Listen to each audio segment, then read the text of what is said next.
The Mob and Me, Wiseguys and the Witness Protection Program, by John Partington and Arlene Violet. Narrated by Dick Hill. Copyright 2010 by Arlene Violet. This unabridged audiobook is published by arrangement with Simon & Schuster, Incorporated, and was produced in the year 2010 by Tantor Media, Incorporated, which holds the copyright thereto. Prologue. Judge Raymond Pateen was musing about the fact that a top crime boss lived and plied his criminal trade within a couple miles of the federal courthouse, an insult to any good lawman, let alone Rhode Island's former U.S. attorney. My hippie mane recently shorn, and our caddy recently borrowed, we were looking for our best en route to T.F. Green Airport in Warwick, Rhode Island, to pick up Senator Robert Kennedy for the funeral of Congressman John E. Fogarty. Pateen and I exchanged stories about the crime boss in question, Raymond Loretta Salvatore Patriarca, the son of Italian immigrant parents. At the age of 17, he was convicted for breaking prohibition laws in Connecticut.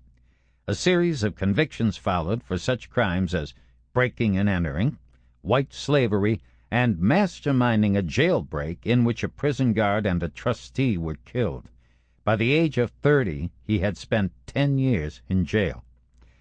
Patriarca embodied the ethic of the Sicilian mob. Possessing both brains and brawn, he drilled his crime associates with the mantra, "In this thing of ours, your love of your mother and father is one thing, your love for the family is a different kind of love."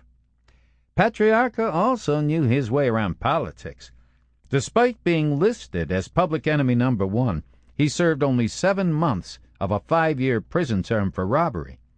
An inquiry into his release revealed that the office of then-Governor Charles Hurley had intervened and pushed for early parole. The parole was advocated by the governor because of a letter from a priest begging for leniency for the crime boss. The priest was a figment of the imagination of the governor's executive counselor, who was impeached when the ruse was discovered. Meanwhile, Patriarca came out of the probe with an enhanced reputation for his ability to reach into the governor's office. This wasn't the last time that Raymond Patriarca used the good graces of a priest. In one trial, a priest testified that Patriarca was with him attending a baptism in Connecticut at the time of a murder for which the crime boss was charged. Fortunately, the court recessed over the weekend, and Superintendent of State Police Colonel Walter Stone dispatched 2 troopers to the parish in question. There was no record of the baby or the priest over the preceding 3 years. After one of his convictions, Patriarca broke out of jail, only to be subsequently recaptured. But it wasn't for naught. The head of New England organized crime, Phil Bucola, noticed Patriarca's toughness and management skills. When Bucola fled to Sicily in 1954 after having been charged for serious crimes, he ordained Patriarca the head of organized crime in New England. Raymond Patriarca ruled with an iron hand. If his men made a mistake, they paid for it. When his men allowed a load of stolen cigarettes to be seized by the FBI, Patriarca made the bunglers repay him for lost profits. His empire spread to loan sharking, gambling, hijacking, and extortion from businesses and the docks. Nothing was unloaded from the New York City docks without tribute money being paid to Patriarca. Patriarca ran his crime empire from a wood-frame 2-story building on Atwell's Avenue, euphemistically known as the Hill, after Federal Hill, an Italian enclave in Providence. In Providence, that housed the National Cigarette Service Company and Coin-O-Matic Distributors, a vending machine and pinball business. The street was like an armed camp. Spotters were located everywhere so the boss would have advance notice of visitors. I had been sent by the Executive Office of U.S. Marshals to Patriarca's office in 1962 to serve him a subpoena. No sooner had I crossed the doorstep than 2 made men intercepted me. Raymond Patriarca was eating a slice of pizza and peered around the corner to see who the intruder was. As I reached for my badge inside my coat pocket, Patriarca dove back into his office, dropping the pizza on the floor. His bodyguards pinned me against the wall. They thought I was going to assassinate him. "It's okay," I yelled. "I'm a federal man." The taller of the two guys nodded curtly at his partner, who pulled out my ID. Patriarca emerged from the back room and accepted an order to appear before a blue-ribbon panel comprised of elite law enforcement personnel and politicians who were studying organized crime's influence on labor unions. His grimace told me that this didn't mean he wouldn't fight his appearance tooth and nail. He introduced me to mob etiquette. "Any time you want me, kid, I'm here. Don't ever go to my house on Lancaster Street, since I don't want my wife upset, capiche?" He continued to read the subpoena while I stood there proudly, feeling like Eliot Ness. Eliot Ness was a hero of mine who died in 1957. He was famous for his efforts to enforce prohibition in Chicago as the chief of the legendary lawman unit known as the Untouchables, because they were incorruptible. His team nailed Al Capone on income tax evasion at Capone's illegal breweries. I wanted to be a Dudley Do-Right myself, and saw this subpoena delivery as one step closer to bringing another bad guy down. Later I learned that the FBI had a bug planted in the office. After I left, Patriarca called his attorney, Charles Curran, and intoned, "A goddamn Boy Scout just left after serving me with papers." Alongside the FBI, the U.S. Marshals had IRS agents watching who was going in and out of Patriarca's office. Hidden in a second-story apartment across the street, my team was snapping pictures of Patriarca, the people he spoke to, and the dealer plates on their vehicles. None of his visitors had real license plates, so the borrowed ones from auto dealers gave some leverage later to press the owner to give up the guy who had borrowed the plate on those rare occasions when we didn't recognize his mug. This was the way to gather intelligence as to who was in with the mob and who was on the outs. One bright day, Patriarca's guys spotted the sun reflecting off the camera lens. They stormed over to the building, cursing a blue streak. Mob guys never kill law enforcement personnel because they don't want the heat that a hit would precipitate. If words could kill, however, my colleagues and I would have been statistics. The jig was up, but my embarrassing incidents involving Patriarca were not. Later, I was in charge of a detail recording the folks streaming into the El Morocco Club in Johnston, Rhode Island, for the wedding of Patriarca's nephew. I was filming away at a garage across the road while one of my guys was clicking pictures.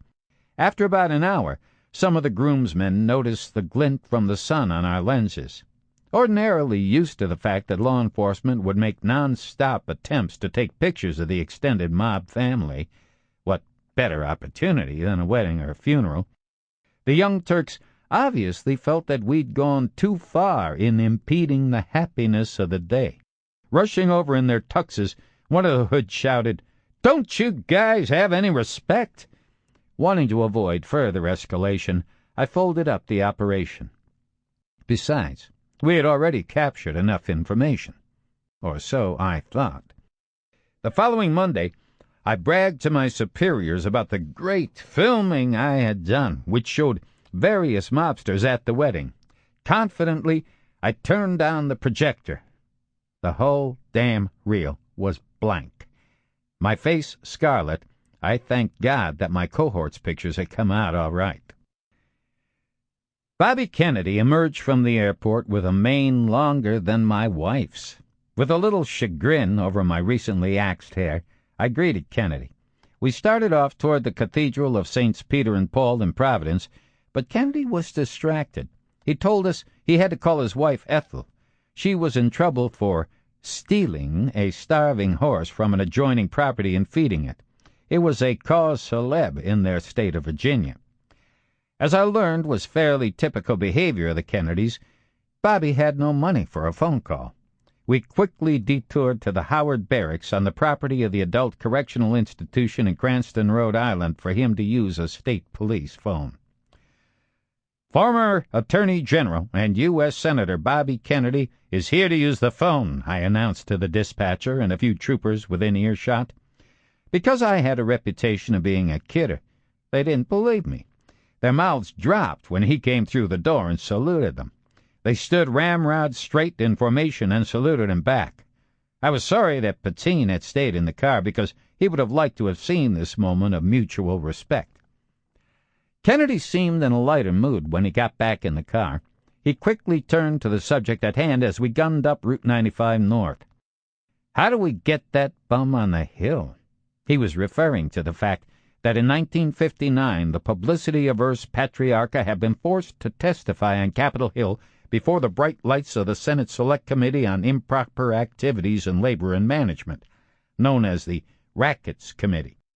John F. Kennedy was a senator on the panel, Bobby its legal counsel.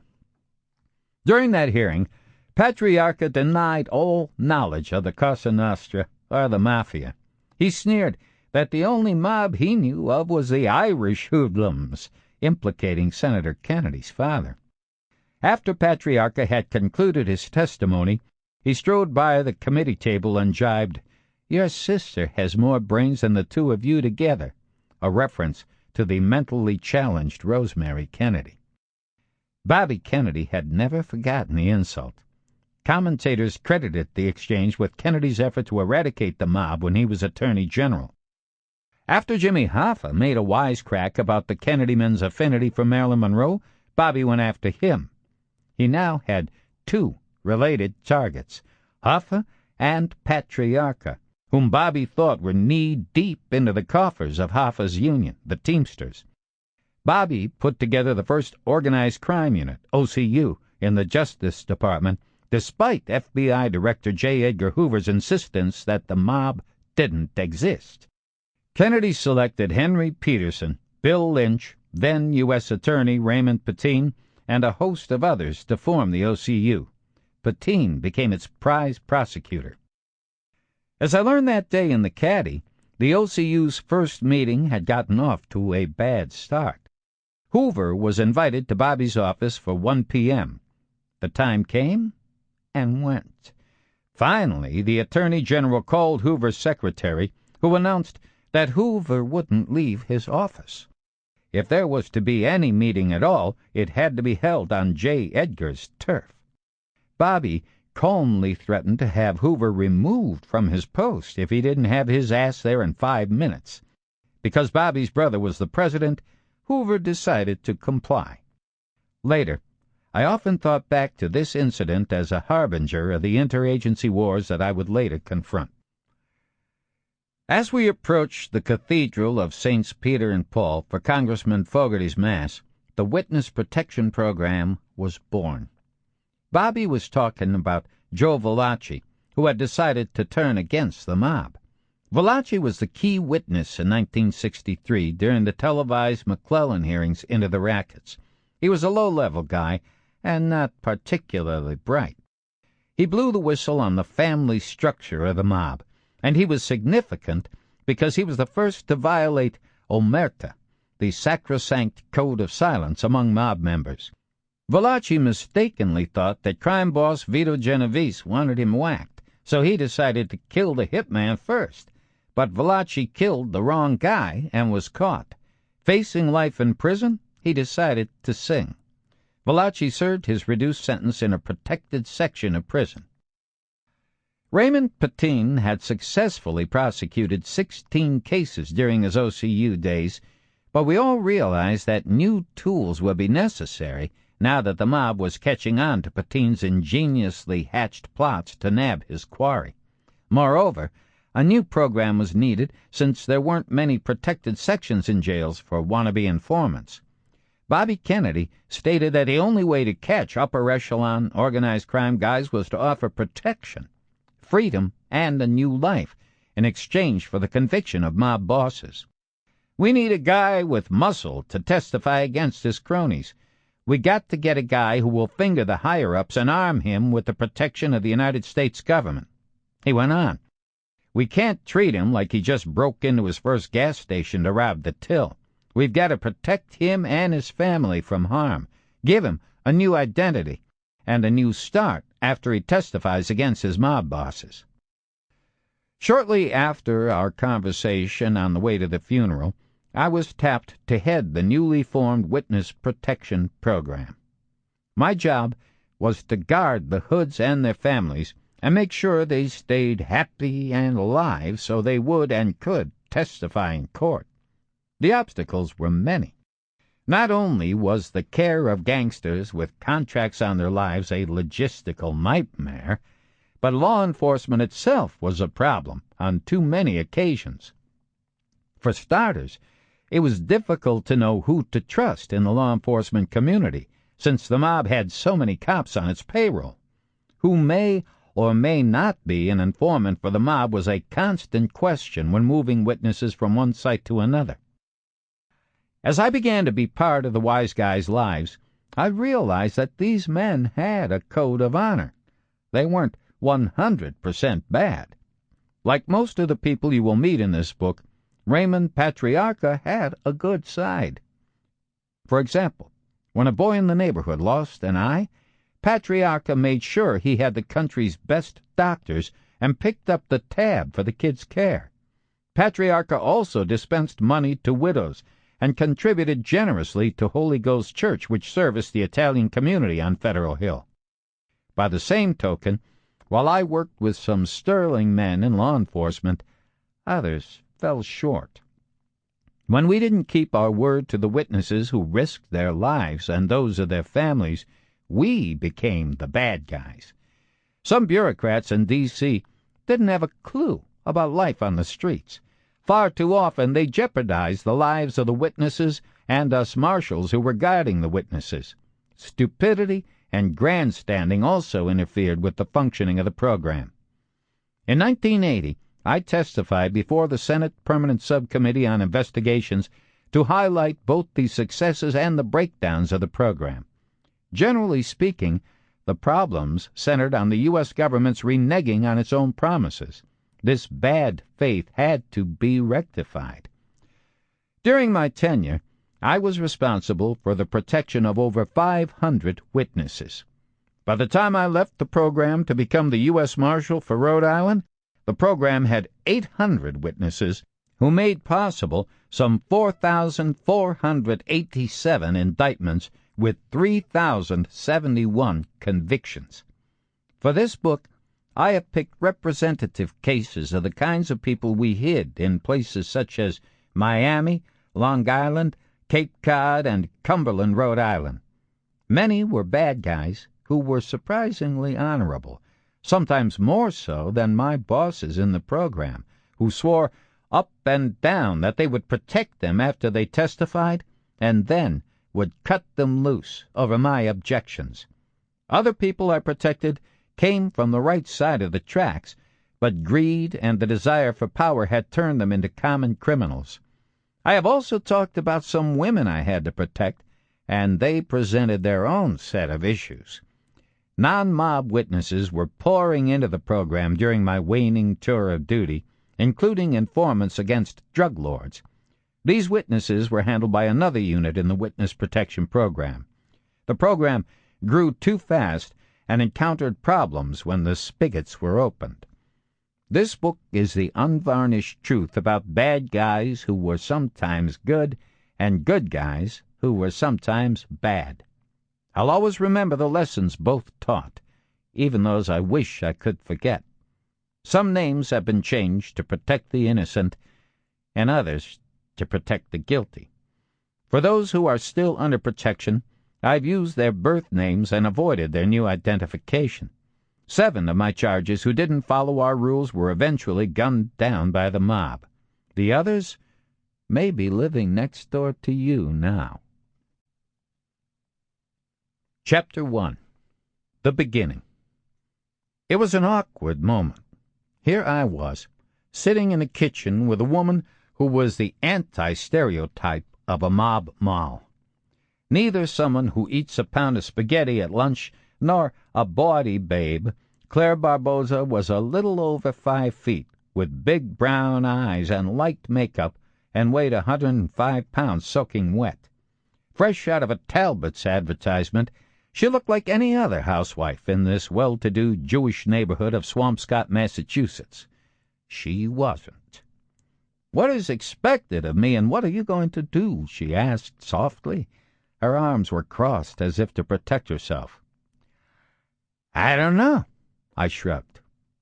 No one had ever done this before, so I wasn't going to blow smoke. I knew that the mob had placed a $300,000 bounty on her husband. Joe The Animal Barboza had turned in his fellow mobsters. While he was safely locked up for the time being in a Cape Cod jail cell, it was this woman and their not yet 3-year-old daughter who were most at risk. Federal and state indictments would be handed up against mob chieftain Raymond Patriarca and nearly a dozen of his crime family members. The Animal was the star witness who could topple their empire. The important thing was the safety of his little girl. If the Patriarca family killed her, Barboza would bury them, animated by revenge. But if they kidnapped Jackie, Barboza would never testify. He'd be sending his own child to the grave. On cue with my thoughts, little Jackie walked into the kitchen. She was a Shirley Temple look-alike, with her dark, curly hair and a bright smile. After about 2 seconds of shyness, she climbed into my lap. She had a little cop in her with her rapid-fire questions. "Who are you? Why are you here? Do you like Obie, my cat?" Actually, I hated cats. Obie apparently could read my thoughts. At that moment, the Siamese jumped on my lap. I brushed her off. Jackie started to bawl. "You hate my cat! You hate my cat!" She and the cat ran off to another room. Great, I thought. I'm certainly winning minds and hearts here. At that moment, I made up my mind to have a practice of always allowing pets to be under protection, too. Pets would make the child's adjustment easier, but the animals would not be allowed to make public appearances other than for their full constitutional, since a child's calling out the pet's name could be a link to the family's real identity. I was trying to make small talk with Mrs. Barboza when the most god-awful sounds emanated from the next room.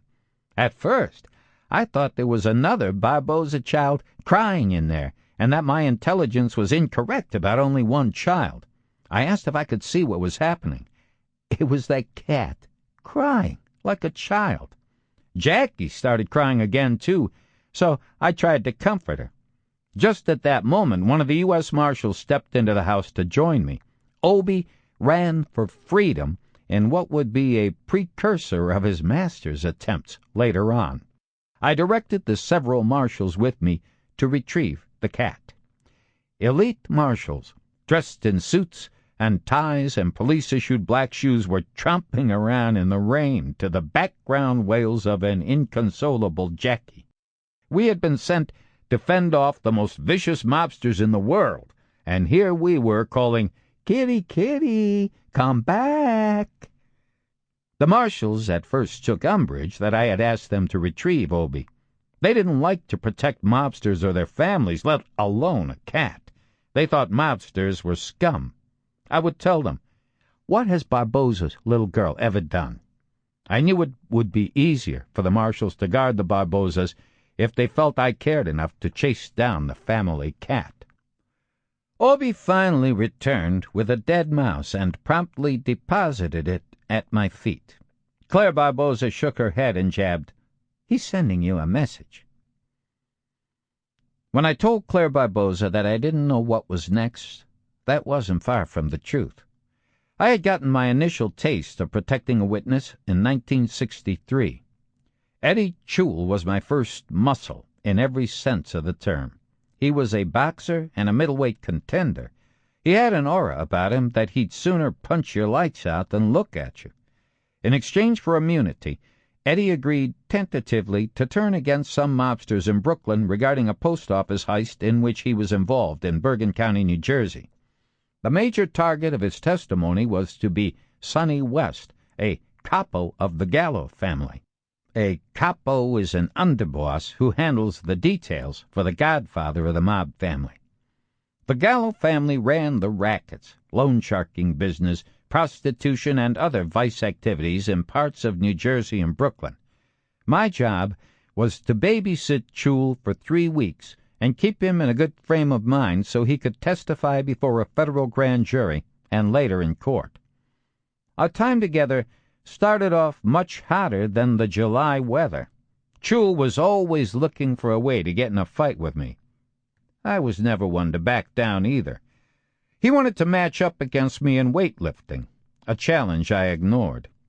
Would that I could have done the same thing when it came to chess. I played to win. One day, he got so pissed off at me when I won that he challenged me to step outside and fight. "Eddie," I said, "you know what we're here for.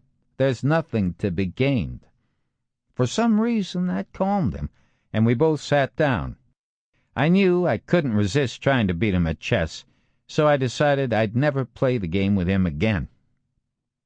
My responsibilities went far beyond keeping Eddie alive to testify. The boxer continually threatened to back out of the deal.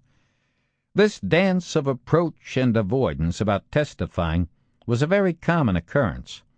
Uncle Sam was Uncle Sugar for many of these guys because of the free food, expense account, and attention.